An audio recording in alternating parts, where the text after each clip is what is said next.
علیه الصلاة والسلام فرمایي تاسې زیات یادول کوئ د مرګ چې ماتونکی د هر لذت او خوند ده. قال رسول الله صلی الله علیه وسلم اکثروا ذکر هاضم اللذات عن الموت.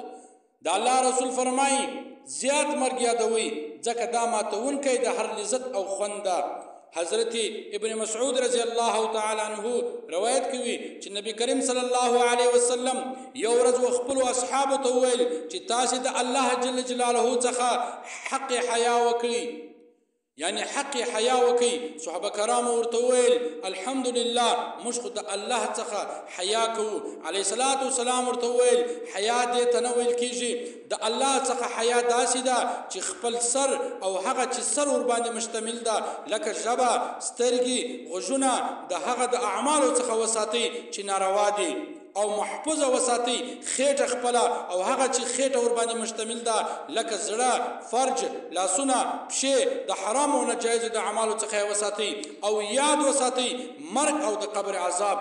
دا یادوئ، دا یاد وساتئ چې یو وخت نه یو ورځ به ته مرې، یو ورځ نه یو ورځ به ته دې قبر ته ورشوه کېږې.